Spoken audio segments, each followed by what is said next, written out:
내가 앞으로 가도 그가 아니 계시고 뒤로 가도 보이지 아니하며 그가 왼편에서 일하시나 내가 만날 수 없고 그가 오른편으로 돌이키시나 배울 수 없구나. 나의 가는 길을 오직 그가 아시나니 그가 나를 단련하신 후에는 내가 정금같이 나으리라. 욥기 23장 8에서 10절 말씀.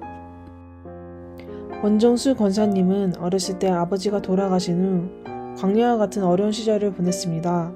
그러나 원정수 권사님의 어머님은 어려운 환경 속에서도 비가 오나 눈이 오나 매일매일 새벽 기도에 나가셨습니다. 매일 자녀들을 위해 기도하는 어머니였습니다. 어머니가 새벽 기도를 갔다 오시면 자녀들을 놓고 기도를 하시는데 제가 아들이니까 저한테 제일 먼저 손을 놓고 기도를 하십니다. 아직도 제가 이제 40이 됐는데 제 머리에 뇌리 속에 아직도 들리는 어머니의 기도 소리가 아직도 제 귀를 치고 있어요. 하나님, 이 아들을 제가 어떻게 기르겠습니까? 이 딸들을, 이 자녀들을 내 힘으로 어떻게 키우겠습니까? 하나님 아버지 도와주세요. 이 자녀, 이 아들 하나님 아들 되게 해달라고 그 기도하는 똑같은 소리를 하시는데 그게 아직도 제 귀에 쟁쟁하게 남아있어요. 그럼에도 원정수 권사님 가정은 굉장히 어려웠고 과부들만 사는 과부주택으로 가서 살게 되었습니다. 제가 고등학교 2학년이 됐을 때 그때 우리 어머니께서 그때는 선교사님 댁에서 쿡으로 일하고 계셨는데 쿡이라고 그러지만 가서 빨래도 해주시고 밥도 해주시고 좋은 말로 하면은 쿡이고 나쁜 말로 하면은 식모하셨어요. 식모하셨는데 우리 둘째 누님이 도벽이 있어가지고 한 겨울이 돼가는데 11월 달인데 그 선교사님 댁에서 쫓겨나게 됐어요. 이제 갈 데가 없는데 한 겨울인데 뭐 돈이 있습니까? 먹을 것도 없이 쫓겨나게 됐어요. 그 후 원정수 권사님 가족은 조그만 집에 사글세를 내며 생활하게 되었습니다. 원정수 권사님은 한겨울에 지붕이 내려앉고 대청마루가 내려앉은 집에서 생활하게 되었습니다. 당장 얼어 죽어도 이상하지 않을 집에서 내일 먹을 것도 없는 환경 속에서 죽어서 천국 가고 싶다는 생각을 할 정도로 절망하였습니다. 예수님, 우리 가정 그래도 예수 믿겠다고 여태까지 왔는데 천당 가게 해주세요. 그런 마음으로 그날 밤을 지내려고 그러는데 윤 전도사님 성환이라는 분이 지나가시다가 우리 집에 들렀어요. 우리 집에 들러서 우리 사정을 보시더니 예배를 드리자고 그러세요. 그러니까 예배 드리는 가운데 예배를 다 끝나고 설교가 끝나는데 저에게 충격적인 말씀을 하세요. 하늘나라에 가려면 성령을 받아야 된다. 근데 저는 주일학교 잘 다니고 또 어머님 말씀 잘 듣고 예배 드리면 천당 갈 줄 알았는데 천당에 가려면 성령을 받아야 된다고. 제가 깜짝 놀랐어요. 예배 끝난 다음에 전도사님을 붙들고 성령을 받았는지 안 받았는지 어떻게 합니까? 그러니까 그 전도사님한테 한 소리가 방언을 해야 돼요. 그래서 저는 방언을 그때 못했거든요. 큰일 났어요. 우리 식구 지금 이렇게까지 어렵게 살았는데 이제 얼어 죽어서 천당도 못 가면 어떡할까 하는 마음이 너무 답답해가지고 방언밖에 해달라고 그랬어요. 그래서 그분이 우리 가정 예배 보면서 손을 얹어놓고 열심히 기도를 하는데 방언이 안 터졌어요.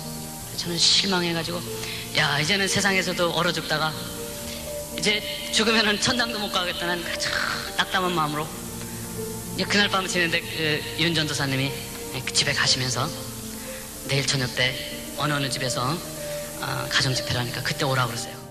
그래서 원정수 권사님은 다음날 집회하는 곳에 찾아갔습니다. 그리고 전도사님을 찾아가서 방언을 받게 해달라고 부탁했습니다. 그래서 몇 사람이 원정수 권사님을 위해 기도하는데 놀라운 일이 일어났습니다. 갑자기 눈물이 나기 시작하고 갑자기 콧물이 나기 시작하고 입에서 침이 줄줄 흘리면서 이상한 말이 나오기 시작했습니다. 마음에 제가 알지 못하는 죄들이 회개가 되기 시작하고 어떻게 제가 하나님 부끄러운지 예수님 앞에 부끄러운지 제가 옛날에 지었던 죄 조그만 죄까지 다 회개를 하기 시작했어요. 다른 사람들은 다 갔는데 한 2시간을 방언으로만 이렇게 기도를 했습니다. 원정수 권사님은 2시간 동안 방언 기도를 하고 나니 그 전에 경험하지 못한 참 기쁨을 느꼈다고 합니다. 그렇게 원정수 권사님은 하나님을 16살에 처음 만나게 되었습니다. 하루는 새벽 기도가 끝나고 어머니께서 대전역에서 겨울을 나고 계신 한 할아버지를 모시고 집으로 왔습니다. 원정수 권사님은 힘들게 살아가는 집에 그 할아버지를 데리고 온 어머니가 원망스러웠습니다.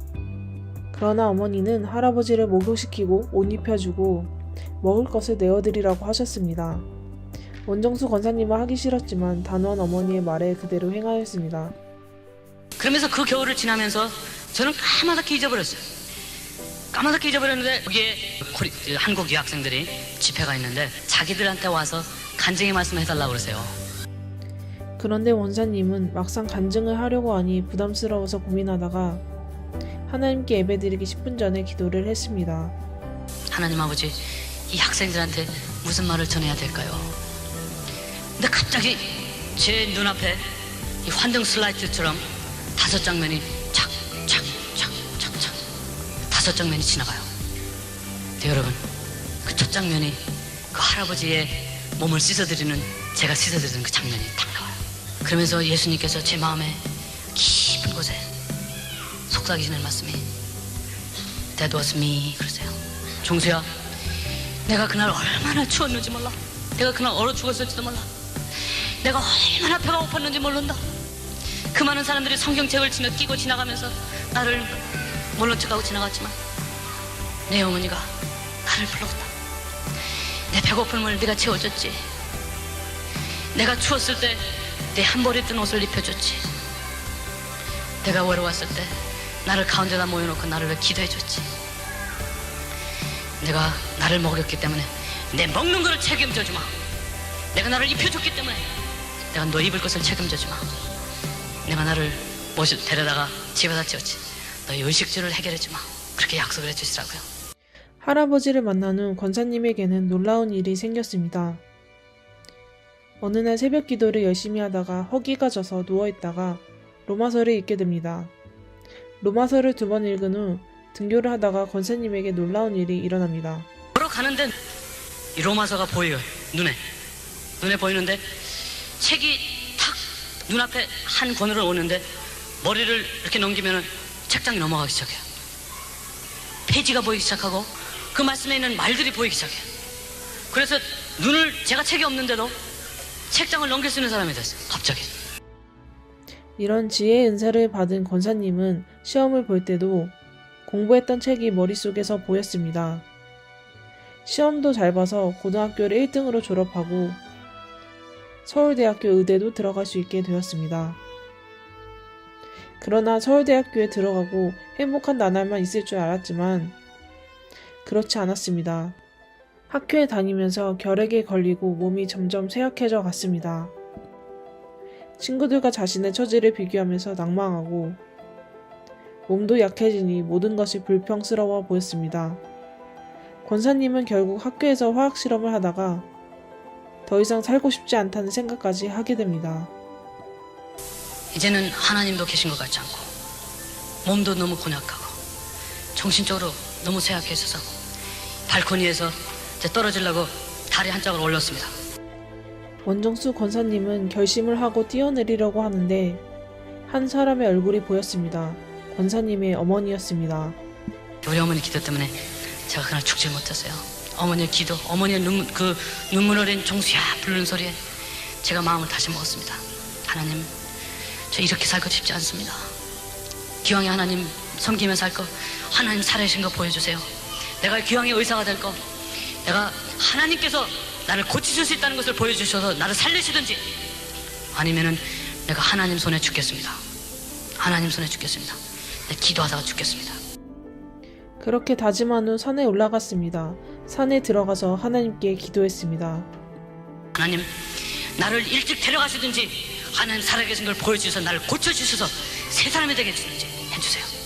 그래서 금식을 하기 시작했습니다. 금식을 하다 생각하니까 금식하면서 이렇게 물 먹으면서 하느니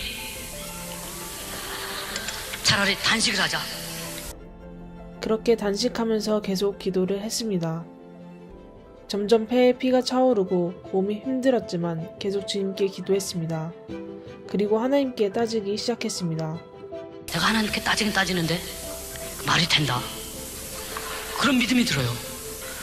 하나님께서 하나님 이름으로 그렇게 기도하는 기도가 하나님이 살아계시다면 하나님께 영광이 절대 안 돼. 내가 16살 돼가지고 그렇게 그때부터 기도한 기도가 하나님께서 고쳐주지 않으면 말이 안 된다는 그런 마음이 탁 들더라고요. 그렇게 기도하다가 둘째 날 밤이 되었을 때 숨이 차오르기 시작하고 손가락도 움직일 수 없는 상태가 되었습니다. 그러다가 12시쯤에 정신을 잃게 되었습니다. 이러는데 아침 새벽에 4시 반이 됐는데 하나님이 저에게 찾아오셨어요.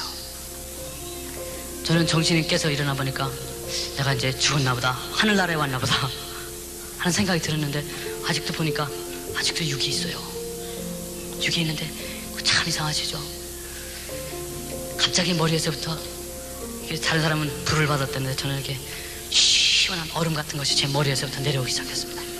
머리에서 내려오는데 머리 끝에서부터 이 목에까지 탁 나오니까, 종수야, 내 머리는 이제 새 거다 그래주세요. 그 말을 하시자마자 이 머리에서 이 목까지 딱 내려오니까, 정수야, 내 목은 이제 새 거다 그래주세요.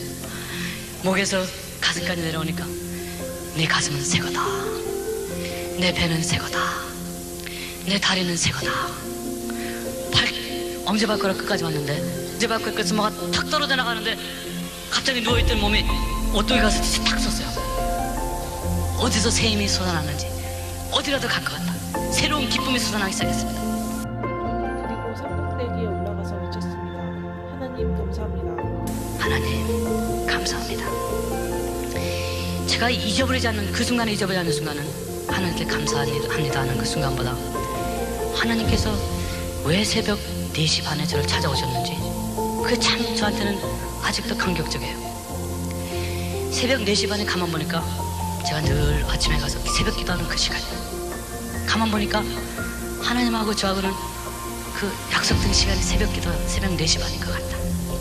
여러분, 기도 열심히 하시고 철학 기도하시고 뭐 그냥 뭐 금식 기도하시더라도 하나님과 매일 만나는 시간을 여러분 지키셔야 됩니다.